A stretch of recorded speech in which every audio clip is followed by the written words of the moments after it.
was a forced discipline upon me because I know I'm getting ready for a fight. So I can't be drinking, partying, getting in trouble. Or in the sport of boxing, if you screw up your training and you show up on fight night and you didn't do the training, you suffer for it. And you suffer for it via brutal beating, and you get your head cracked and your hands broken. Welcome to After Peter Pan. I'm your host, Pat Teneriello, and in today's episode, I'm super excited to sit down with Steve Claggett, champion boxer and world title contender. Steve opens up about his journey from troubled youth to the ring, what it means to go all in on something, the discipline, the focus, but also the sacrifice, the pain, the suffering that we associate with that may not be quite the burden that we think it is when it's paired with something that brings us a sense of fun and play and joy. He also opens up about embracing some of those worst traits and channeling them to our benefit. Traits that sometimes we may bury or may try to avoid that we feel are weaknesses. I hope you enjoy the episode. You know, your growing up story, from what I've read, it started at a very young age. You know, I read that at 19 you ran into some trouble with the law. You know, you had a moment where you could have gone either way, the streets or the ring. You chose the ring. What was that like to kind of grow up so young and make that decision and not turn back? It's just a product of my environment, my friends and my social circles, really. I don't know, things just happen. I guess at a young age you're impulsive. I always pushed the boundaries. It's like I always had to hit the walls before I found out, where the boundaries are. So I don't know, it's just in my nature. I'm a fighter by trade, right? So it's kind of meant to be, I guess. I just always crashed through the the outsides to figure out where the borders were, I guess I could say. And then that's kind of what brought me to fighting and all that stuff as well. What was your upbringing like? My upbringing was awesome. My family was great. I mean, we had to make it work when I was young, but my family was there. We were supportive. My dad's he always worked. My mom was a stay-at-home mom. Um, I had my family. I have two sisters and one brother. I mean, things were great. I was just something of a fighter inside my heart, and I couldn't tell you why. And then it just kind of led to things. But my family was awesome, and actually, in many times in my life, I disappointed them because I was up to no good. So you had a really supportive upbringing, it sounds like, and despite that, there was this fighting nature in you that took you down a path for a while, but then you realized that and you got out of it. Like, how did you decide, hey, this isn't the right path for me? I got this fighting energy in me. I need to do something different. Like, how did that happen? Well, that was way down the line. There was a lot of stuff happening before, but when I actually made the decision was at, I guess I was 18 years old.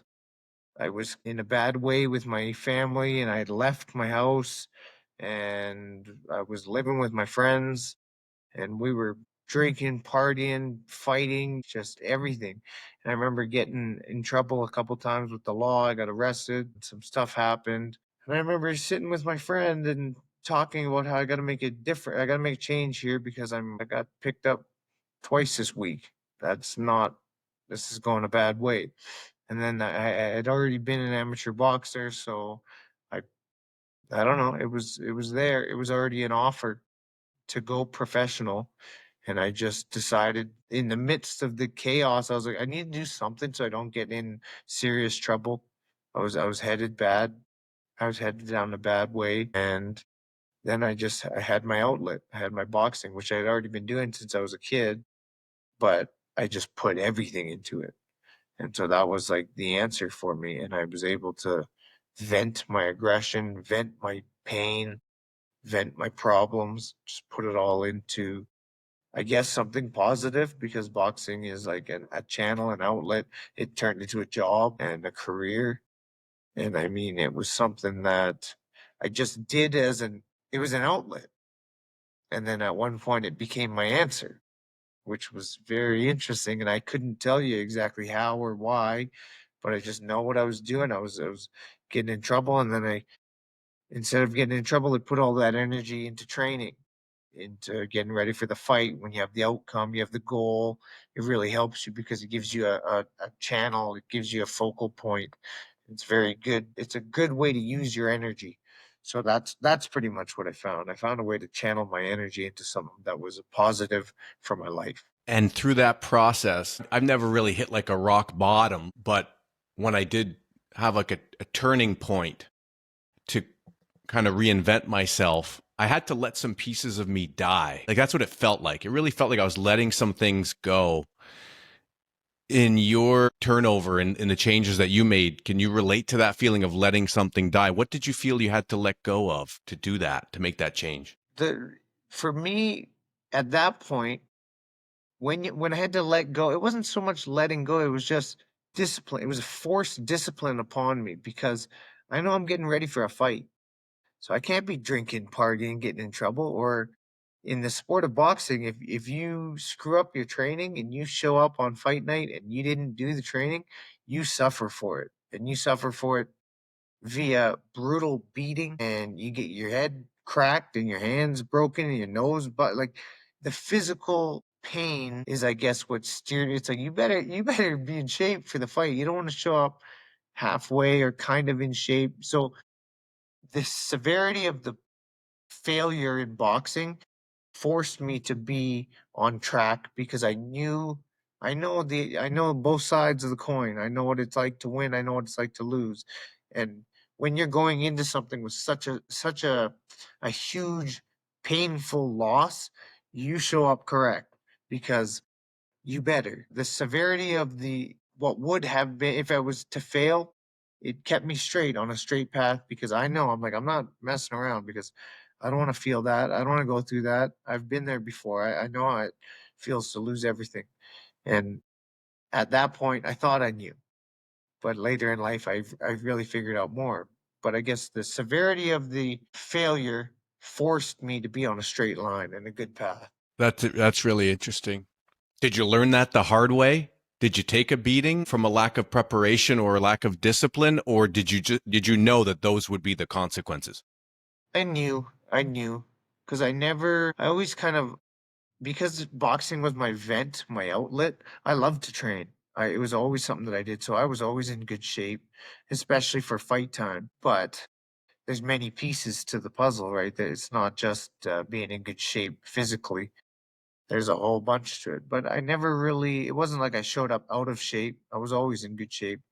I've always been a fighter through and through. So I train hard, I work hard, I enjoy it. But there's just levels to the game and pieces. There's so much. You know, a lot of people, they enjoy a sport, they make it a hobby, maybe they play it recreationally or even competitively. It takes on a piece of their life, but not their entire life. And, you know, the typical person may have 3 or 4 different things that are passions or things that they enjoy doing that they pursue. And they'll never make it to the top of that game in any of those 3 or 4 things. I'm one of those people. Your story's different. You went all in on something and you went all in at a young age. I think for me, I've struggled in my life to know what I want and go for it, and you haven't. And so I think I would love to hear from you about how did you know that boxing was it for you, that this is what you wanted to do, and then to make that decision at such a young age. Well, you know what? It's funny because they always say you don't choose to be a fighter. Fighting chooses you. So I was already an amateur boxer, but honestly, I didn't know. I wasn't sure.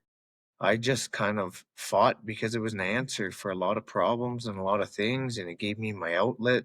It gave me a vent, but I didn't know if that was gonna be. I had no idea it was gonna be my job because I even when I first turned professional, I was working. I was working full time for years and years and years. It was never until the last little while in my life. It was never my only job. I always had other jobs. And I guess I did it because it was a passion and because I love it and because it gives me an answer and an outlet, an event. But I never knew that it was going to be my only career. Yet I did it with so much, like such a passion because I care about it. I love it. It's what I do. And so I guess it's a self image kind of thing. I'm a fighter. I know that I am. Like I said, you don't choose to be a fighter. Fighting chooses you. And I didn't think that I didn't plan it. It just kind of happened to me.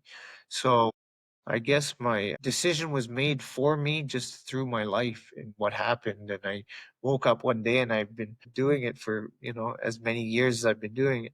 So that was kind of cool, actually. But I never really chose it. It chose me. Have you had moments of doubt? A million. Every time.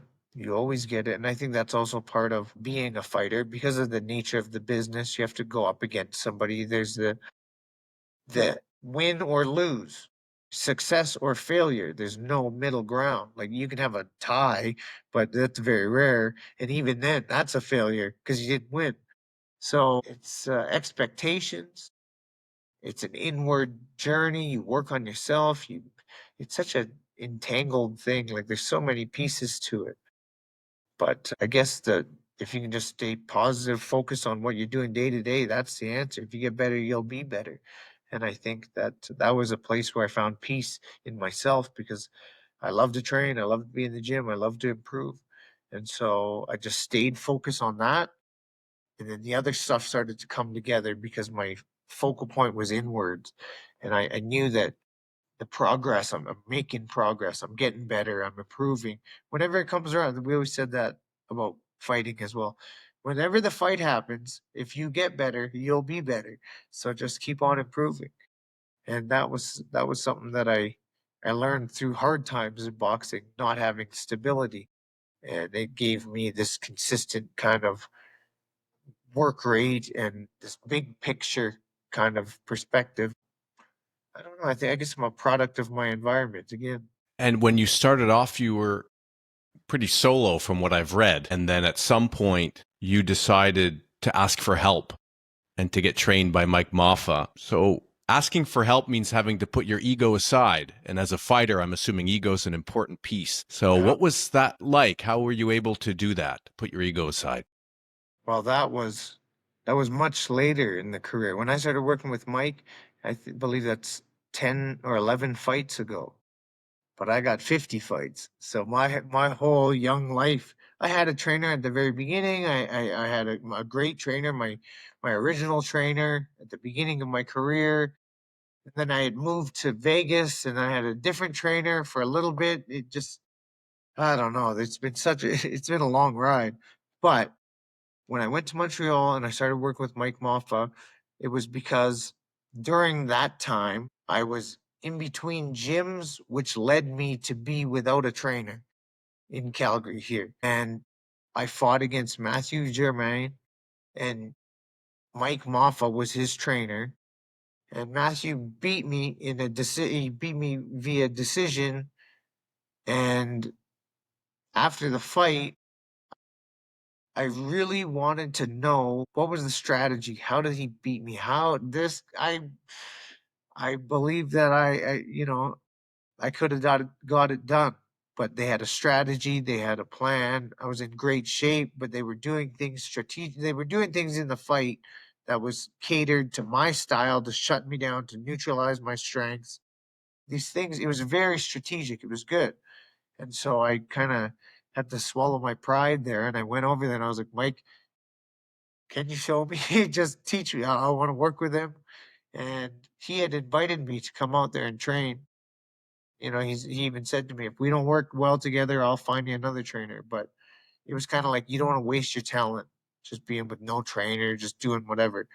And then I went there, I trained with Mike, and we started to click. We started to have chemistry in the gym. We really started to work well together. And then we had a training camp because we got an opportunity to fight. It was during the pandemic and COVID, and we went down to Mexico and had a fight. Kind of like small crowd. There was not a lot of people there. It was kind of just to be seen viewed online. But it was a good fight, and Mike and I, we had chemistry the whole way through, and we got it done. I won via KO. It was a good one because Mike called out the combination. I threw it, it knocked the guy out. I win the fight. We couldn't have written the script better than that. But then we knew, okay, we were good. opponents, but we're even better teammates. So Mike's my coach, and I'm happy that we made that discovery. That's great. You mentioned that disappointment when you lost that fight, even despite knowing that you had trained well and that you could have been the winner. You've had a couple disappointments in your career, a lot of successes, but in those moments of disappointment, I'm curious, how do you deal with failure? How do you bounce back? Well, through when I went through it, I learned that failure is not permanent. It's like just because you lost the fight in in a little bit, you'll come back and then everything, a new day is a whole new perspective.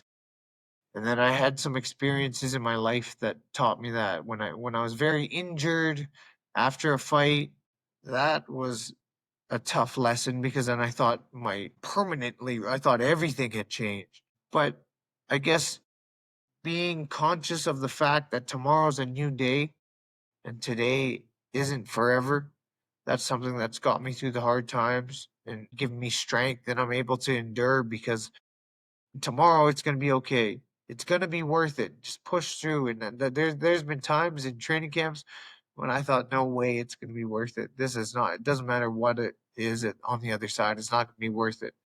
But then when I got through the fight and I won and I got it done and the success happened, I remember looking back and being like, I can't even believe I was thinking that it wasn't going to be worth it. It was absolutely worth it. So that the successes of my past have also inspired me and they help me because then I'm able to think back on those things and I'm like, it is worth it. When you get through it, it is going to be worth it.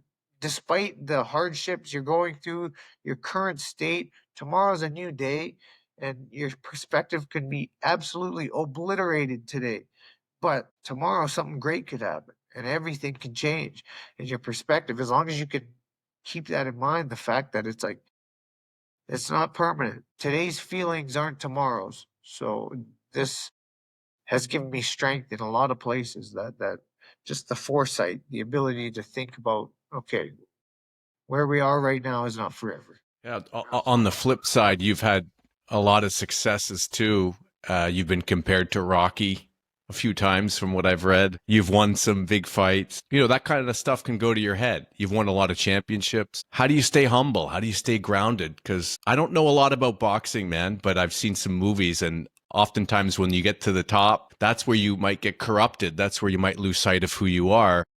So how do you stay grounded? Well, I don't know if it was a blessing or a curse, but the fact that I went through an entire lifetime before ever making making it in boxing, I guess, essentially getting the big fights and being up there and having, you know, stability from my career. I went through over a decade, over 10 years. I had no support. I had a team, but a small team, but I didn't have any, I didn't have any, like, it's a different world now. So I guess because I've seen the other side of things, now I'm like, you know what? Everything is great. It's perspective. It's all perspective.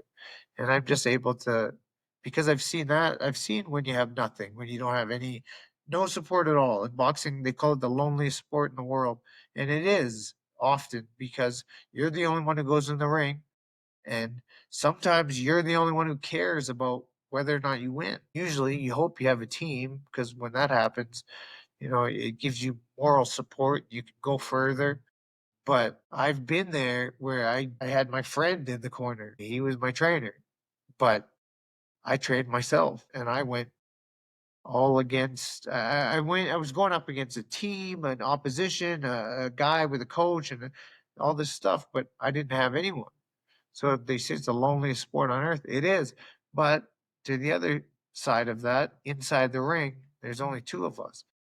So that's kind of a beautiful paradox, the fact that it could be so lonely, but because I know myself so well, I'm able to go one on one against somebody else with confidence. I read that before a fight, you like to read. You read The Art of War. That's one Um, of the, yeah. yeah. So, what do you like to read before a fight, and what would be like one lesson that really stuck with you that might be um, of value to listeners? Usually it's applicable books. So I read The Art of War because I'm going to my version of war. I read sports psychology books because they arm me for, things that I'm going through. And it's all just directed towards the right kind of focus point. I just want to be in a great state of mind. I want to be positive. I want to be proactive. I want to be looking for success and hungry for it, and determined to see it all the way through. There's a couple really good books that I like by Tim Grover, Relentless, and he's got the new one called Winning. And I like this kind of book because it's all about the mindset that you need to be a successful athlete, to compete. On the way to success, you got to be in that right state of mind. So I always like those kinds of books that put me into a place of determination, a place of, I guess, I am able to, I'm ready to see it all the way through. And I'm ready for the fires that are coming my way because I know that they're coming. But I've armored myself. I'm not showing up unprepared. I showed up fully prepared, and I'm ready for the heat. I'm ready for the storm, and I'm ready for the noise. And books like this kind of put you in that mindset. And I guess it could be literally anything. You could read a fantasy book that you kind of identify with one of the characters and it puts you in this kind of state. Or you could read, like I do, a book on mindset, something that you can use, like applicable books where it's like, okay, I'm going to think about positive events that I went through, positive outcome. Last time I won a fight, I felt like this. I remember that feeling. I attach that to what I'm going to now. So there's all these different things, but in the whirlwind of it all up here in my own mind, I use what works and I discard what doesn't. And because my brain's always racing, I think of a million things. I like to take pieces from everything. And while I'm going through my training camps, I'll use all these things and I'll keep these books because then around fight time, I look back and I remember feeling great when I read that book. So even just seeing it or thinking about it, it brings me back to that state of mind. And I'm able to kind of draw strength from that because I've done the work. I've read that. I believe in myself. I built this. So you arm yourself with the potential for success, and you arm yourself with the pieces that reassure you. So I believe this is how I kind of I arm the mind, I guess. Great. I'm also a big fan of those types of books. The Art of War is on my list of to read. I haven't read it yet, but I've read Napoleon Hill. I saw that's one that I think you mentioned. And I've read, there's a book called Mindset by Carol Dweck. Maybe you read it, about having a learner's mindset, a growth mindset. So I'm a big fan of these types of books too. I kind of alternate between a mindset book and then like just a fun story fiction type book, just kind of to go back and forth. Yeah. What is it about the Art of War specifically that really speaks to you? Because I'm really curious about that one. It's a lot of mindset. So it puts you it kind of, I guess, gives you perspectives of a mindset that's going to conquer, that's going to win a battle. So the book, there's a lot of things in that book, but it's about how to win a war essentially, but win a war via combat. With these kinds of things, it's all kind of directly towards the right mindset to win a fight. That's the exact same sort of idea. But I guess it talks about how you prepare for things, how you should strategically approach things. And there's just a lot of applicable mental pieces that you can use to put yourself in a positive mindset when you're going towards, competition, or it could be for anything really. But in the spot that I'm in, I use it for my competitive mind. So I kind of arm myself with knowledge. Earlier, you kind of talked about how boxing, there's layers. It's like there's a lot to it. It's, we think about it as a physical sport, but clearly there's a huge mental piece in it. We also think of mind and body as two separate things. What's your view on that? Because, I practice meditation. I had a Zen priest on the show and he talked about how mind and body are one. And I'm curious, just because you seem to read a lot about mind, and obviously you practice a very physical sport. And so I'm curious if you have a view on that. Mind controls the body. It's an internal journey. Your mind controls every piece of it. Like it's tricky. It's hard to explain because if you can if you can steer your mind to a great perspective, to a positive play, like where you're feeling proactive, you feel like you're controlling things, you feel prepared, you feel reassured in yourself, you feel confident. Like if you can control this stuff with your mind, that steers the whole ship. So your mind controls your body. And if you put yourself in that good state, I've seen guys or girls who should not win the fight, but they just believe in themselves to the point where they go out there with confidence and they win the fight because they just thought they were going to do it. They just can outwill so I mean, it's got to be a perfect matchup as well. But like, you can outwill someone, especially in this kind of competition or this kind of challenge at 1 versus 1. And the mind is like sometimes you'll see. Actually, I guess a lot of times you'll see two fighters who are the exact same skill level, and they'll fight, and the person who wants it more is just more determined wins the fight because that determination shows itself in the fight,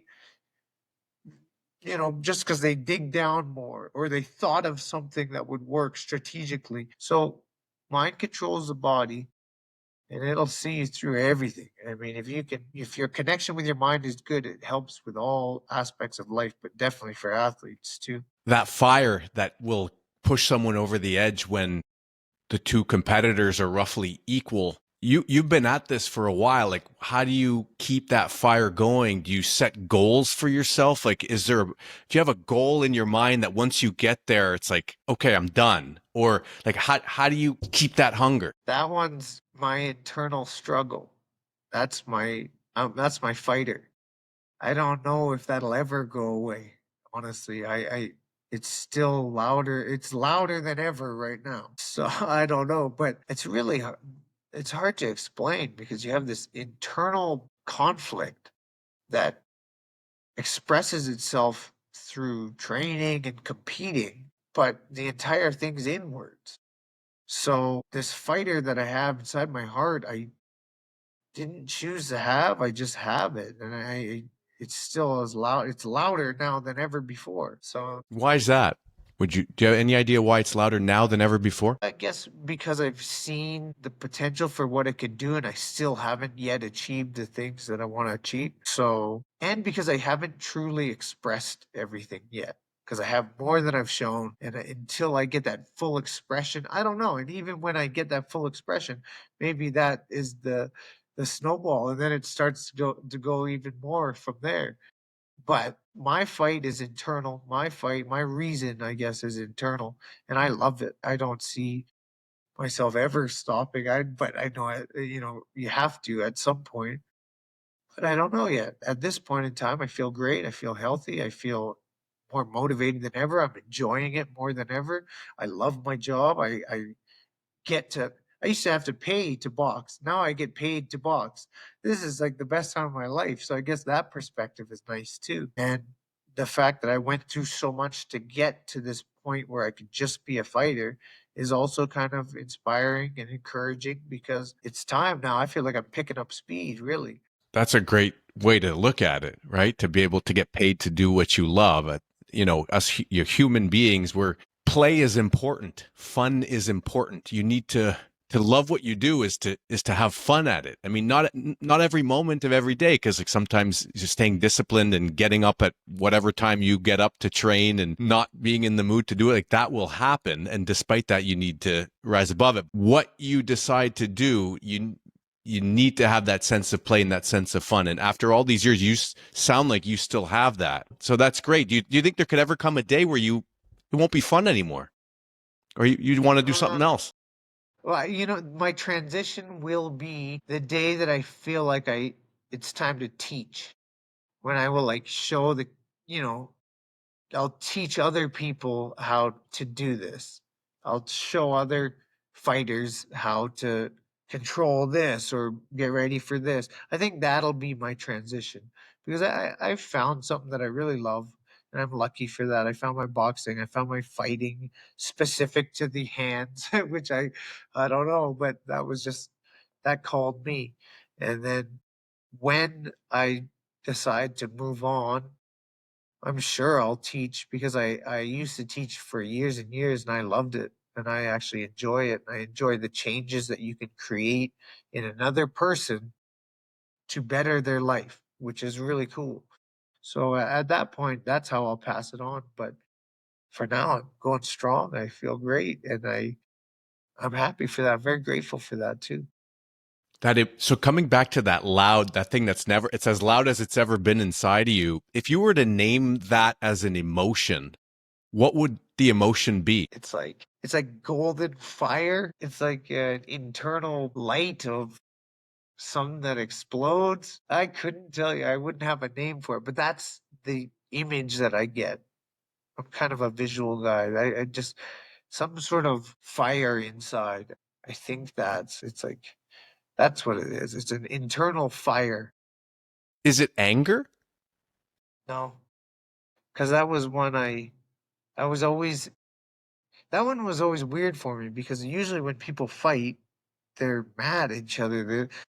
But I didn't necessarily have to be mad at anyone to fight. I just fought. And yeah, there was times when I was mad. There was times when people were mad at me, but I don't know. I don't know exactly why. It's just it's almost like the skill. It's like a challenge. It's a competition. It's competitiveness. It's to see who can prepare better, to see who can build more than the other to defeat them when it comes time to show it. It's a really weird one because it's an internal fight against nobody until you have an opponent, until you have a set date. But the fight's inside.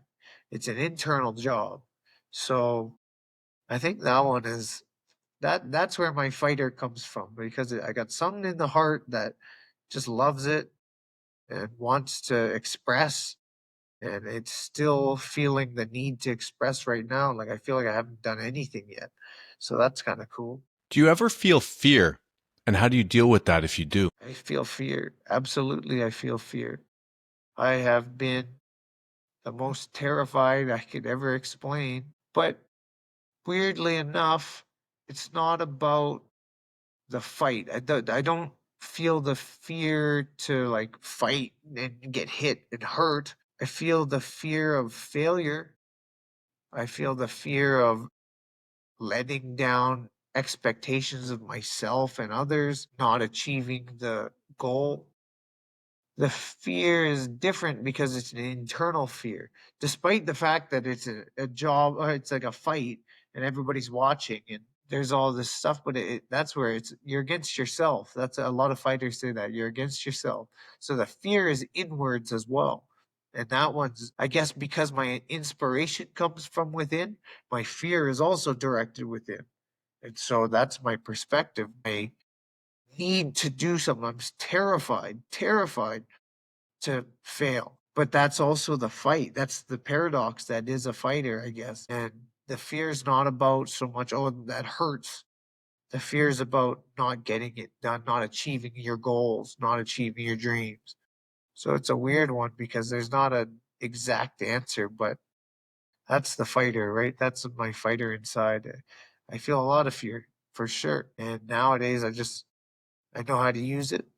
Yeah, if you were to speak or give advice to like the early fighter Steve, what would you say to that Steve that you know now that Steve didn't know back then? I tell them don't give up. It's like the hardest the hard times, when you get to the other side, it will be worth it. Things aren't always gonna be perfect, like, things are not gonna work out perfect, but it's gonna be worth it, and because there was times in my life thought, "There's no way this is gonna be worth it." I went through the deepest, darkest moments of myself alone, like, just a lot of stuff happened. I've had a long-standing career, but I would tell myself, if you push through and you get through to the other side, it will be worth it. I know you think that it's not going to be worth it right now, but it will be worth it. So that foresight, that I guess I try and give myself hope about the future.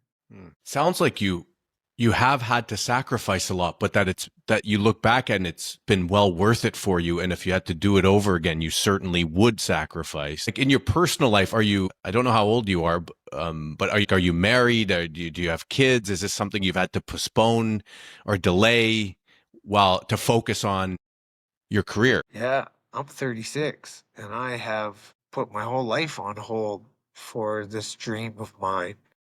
I mean, don't get me wrong, I've had many relationships and I've had great, I still like I have amazing friends and people close to me, but I never found a significant other yet to this point. I've had successful relationships and unsuccessful relationships, but probably because of the fact that I'm traveling all the time, I still am. And I'm so all over the place. I haven't been able to lock in, like get that stability with somebody who's also on the same kind of path, or I just haven't found my match yet. But I feel like I don't know, now is better than ever. So it's weird. I'm such a paradox because I have these amazing things, but then there's this shortcomings or these really bad things. But the balance, I guess I'm just trying to stay focused on the positive stuff. And I mean, never know what's meant to be will be. On the relationship side, that was, part of the Peter Pan theme for me was I was just in the short-term dating mentality. I wasn't looking for something serious or long-term for a very long time in my life. And so I also delayed kind of relationship commitments and settling down. 36 is by no means old. I mean, you still got plenty of runway ahead of you. But on the dating side, have you been someone who was primarily focused on finding a long-term mate, or have you also had to make a shift from a short-term mentality to a long-term mentality? Well, I've been both. I've been both for a long time, which is tricky. And just due to the nature of my job, the fact that I have to leave for, it's like, I'll see you in 7 weeks. It's kind of tough because I'm all over the place. And stability is something that people like. And I guess in an unstable kind of job situation like mine, I don't know, I haven't lined it up yet. But I mean, things are better than ever right now. So, I mean, I'm focused on the future. I'm focused on the good and how good things are. But now I feel like I've built this foundation, this stability, and I got these things together. But I still have to travel for camps, but I do it on my terms. I don't know. I guess I'm just kind of going with the flow over here. Is it true what Mickey says in Rocky that women make you weak in the knees? No, the opposite actually, because a good woman in your life, not only emotionally, but for many other reasons, will like give you strength and support and be your team and be your, somebody to lean on and not just lean on, but like somebody to bounce ideas with. It's like a teammate. It's like someone who really cares about you and wants you to do well. They want you to succeed too. And I guess that's probably another thing for me is I've never found that yet. And I've been on this individual kind of isolated sport for so long, which is tricky because now all of a sudden I woke up one day, I'm like, I'm totally okay just doing my own thing. And I don't know if that's a good thing or a bad thing because I became so self dependent or self reliant. I didn't need anyone for anything. And then I'm like, okay, but life requires relationships and other people. So you can't just go all the way alone. It's not good for you. And that one was tricky for me because I go to Montreal, I do my training camps, and I don't know anyone out there when I first used to go there. And I would have days and days like if I was in the gym on Friday, let's just say I was in the gym on Friday and then we go Saturday, Sunday. I wasn't trained. If I wasn't training on Saturday, Sunday, I wouldn't see anyone. I wouldn't talk to anyone. I wouldn't. So I was just on my own for 2 days straight. And I'm like, I didn't talk to a human being today, which was weird for me at first. And I hated it. But then later I became very self-reliant. So I started to just kind of entertain myself. I just go, I don't know, it doesn't bother me.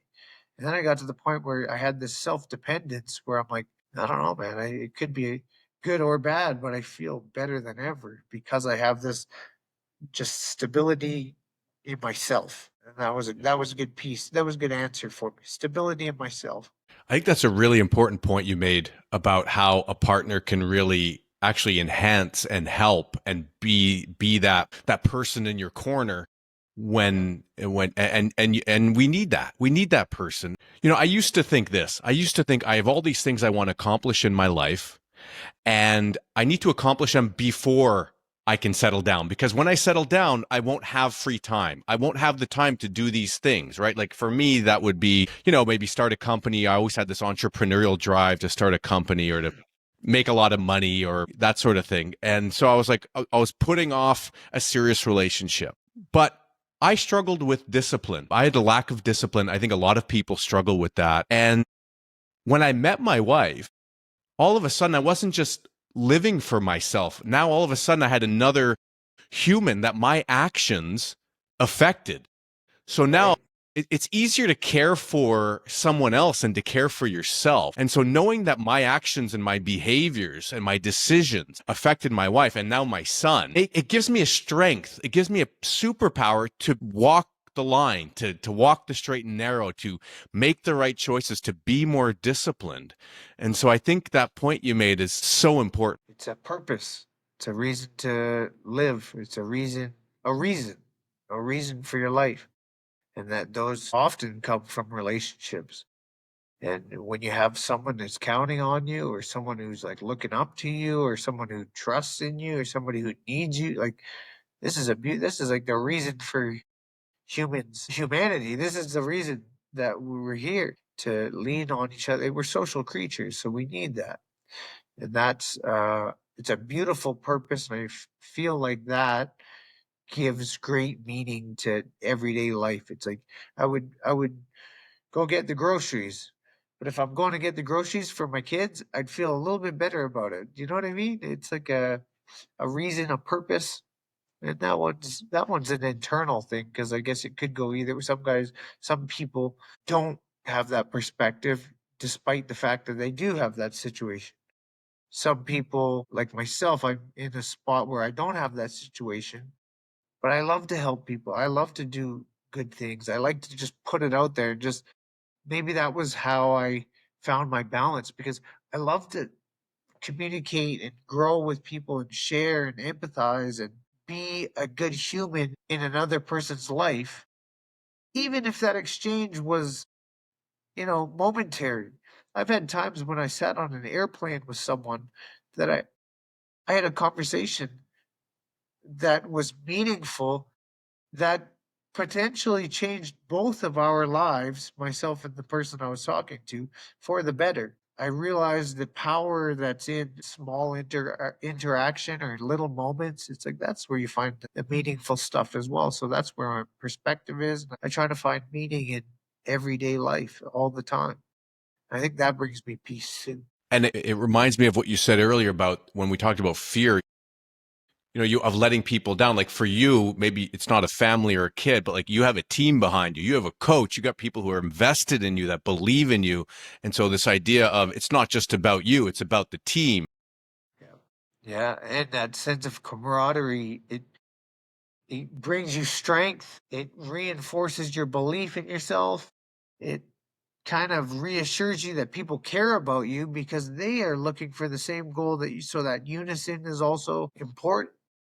And there's so many pieces to it, but it's like if you can find a reason, you can achieve a lot of things. You just find that purpose, find that meaning. And if you can band yourself together with some other people who are looking for the same goal, or you can create a goal together, now you're really making something work. And that's always been my answer in boxing. We go together to create it doesn't matter at times when I had no team, but I had a friend. We worked together. And we actually, that was one of the, I had a couple times when those were some of my best performances and best experiences, because I was with my crew, but they were my boxing team. They're just my friends. But because we're going at it together, it was, uh, it was meaningful. It was fulfilling. We did it. We were successful. And I mean, it gave me meaning and reason. to do what I'm doing anyways. So I guess that was something that I always working together is always important. It's always good for us.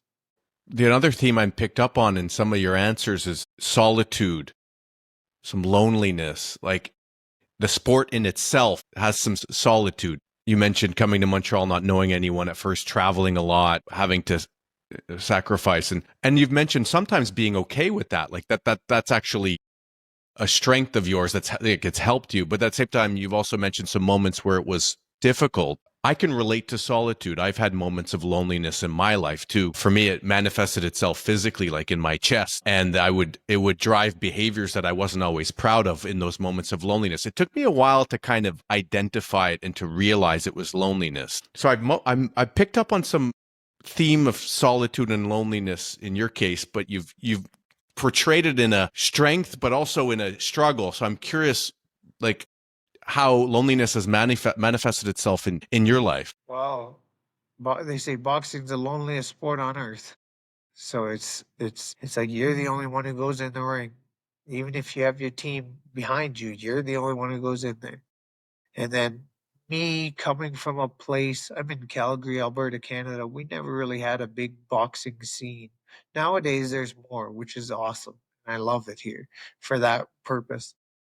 That's one of the reasons I love it here. But when I was younger, there was not really a lot of boxers, and I was I was going far in a sport where my city just didn't really support it. Like it was there nobody even now nobody knows about anything about boxing. Like I you don't hear about "Oh, the best boxer from Calgary. Like nobody people hear like hockey.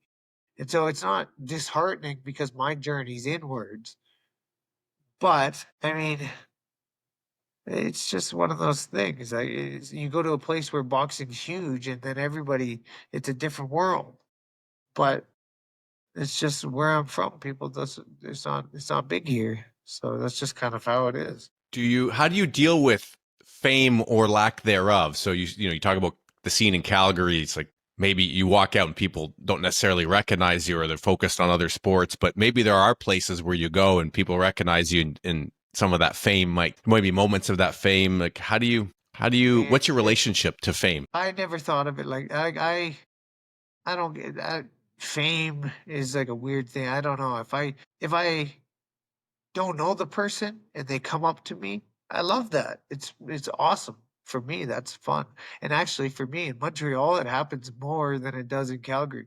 Someone will come up, when's the next fight? And they'll ask me about, oh Steve, and then they'll start talking about stuff.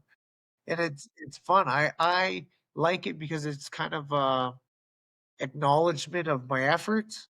So I appreciate it. I love it. It makes me feel good. But I've never really thought about it like failing. I don't know. If people like boxing, they know me for boxing. And that kind of then I like to talk to them because it's about the sport and that is my interest. But in Calgary, it's weird because even like and this is not a knock on my own city, but I had to fight a big fight last year. I fought for the world title, and I come back to Calgary, and I go to my own gym, and people are like, "Hey, where you been, Steve? I haven't seen you in a while." I'm like, "Yeah, I know." And it's like, well, I went away for 2 months and I fought. I'm only the second man ever from our city to ever fight for the world title. And I was gone for 2 months. And then my people at my own gym are like, where'd you go, man? I didn't see you. So it's just kind of like, but I don't blame them. They don't watch boxing. That's fine. It's just weird because like we're in the gym together. So it's kind of, but when I go to Montreal, because there's a following, there's a big culture behind boxing. Maybe also the history, the fact that they've had big fights there. They have promoters and they have, a scene that's already there. I mean, it's more embedded in the culture in the city, in the history of things. So it just gets more attention. And that's natural. I think that's how it is. But I always like it when someone will come up to me in Montreal and start talking about boxing. It makes me feel good. That's funny. And in the documentary, when I watched that, I remember towards the end that is the big fight. And I remember your coach not being able to get on the plane with you and you having to do that one on your own. That couldn't have been easy. Like, how'd you go through that? I had to. I wish Mike could have been there. I really do, but I had to. That's just one of those things. That's one of the hard truths and facts of life. When stuff happens, there was nothing I could do about it.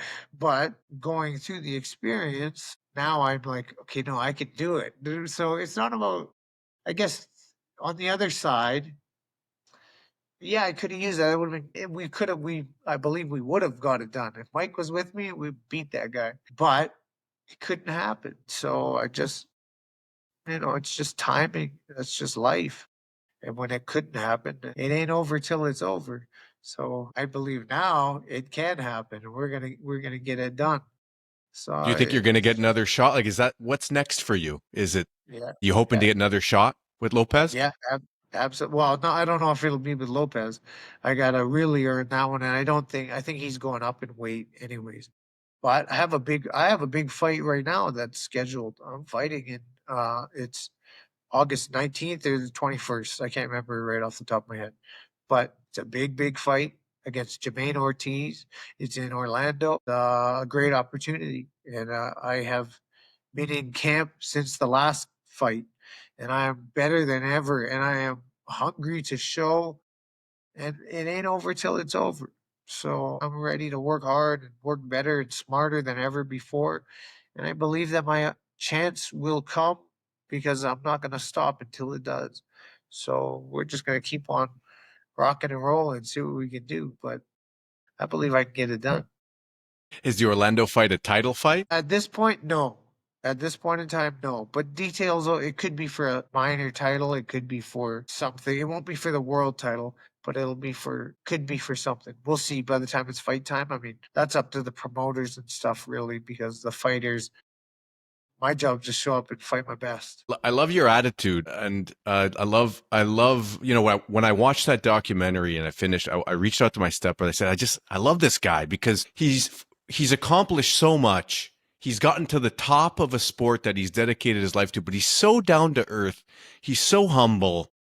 He just, he's salt of the earth kind of guy. That was my feeling about you. And I wanted to talk with you. And because that's pretty rare, right? Like boxers, they got, you think of a boxer, you think of a huge ego, in your face, like loud.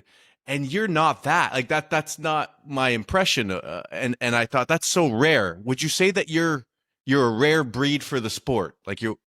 And what is it that keeps you Yeah, that way, would you say? What is it, your secret sauce? yeah, I think I could be. Actually, I know I am because I've seen a lot of and met a lot of fighters. But I don't know, this is just how I am. I was raised with a great family. I was raised with good morals. I had my fighter, I was bad, but my life was good and things were that's where it's weird for me because you don't choose to be a fighter, you get chosen by fighting. So I had this it's something in my heart, something in my soul that is a fighter. But also because of that balance, or because of that paradox, I'm able to find my balance because the only time I turn it on now is when I'm fighting. When it's fight time, I go into my fight mode. On fight day, I'm in. But the rest of my life, I'm just my normal self. This is who I am. I've been living like this my whole life. It's just how I am, and I don't mind having those two sides because it works for me. And I don't know why it's like that, but I guess whatever works for you, you got to make it work. So this is how I found my answer. I'm guessing the fact that you are that way, people may underestimate you to their peril. Well, often in my life, I've been seen as a nice guy, and then yeah, because when it's a fight, it's different. But I mean, again, I spent a couple of years of my life. I was in Las Vegas and I was training at the Mayweather boxing gym, and I was around a lot of tough fighters. And there was a lot of guys who showed up with an ego, trying to prove something, trying to get signed or trying to get noticed so somebody would take them in. So a lot of guys would come and target me in a way, not necessarily, but like when they think they see weakness, I guess, because I'm nice, I'm a kind guy. But when we start fighting or we start boxing, it's a little bit different. And that's why my vent comes in, my outlet. And that for me, that's when I'm at home, when I'm able to be my fighting self. And then I put my nice side on the side. And I still haven't even done that all the way. I still have more. But that those two sides, like in my everyday life, this is how I am. When it's fight time, this is how I am. And to find that balance, when to use this, when to use this, that's kind of the goal, the forever struggle. But I think I found a good balance to this point. But I also know that I haven't shown all of this yet, the bad side. So that's where we're working on it. You mean that you don't necessarily feel like you've unleashed that and why do you think that is? What's holding you back? Maybe my moral compass, the fact that I'm actually a nice guy.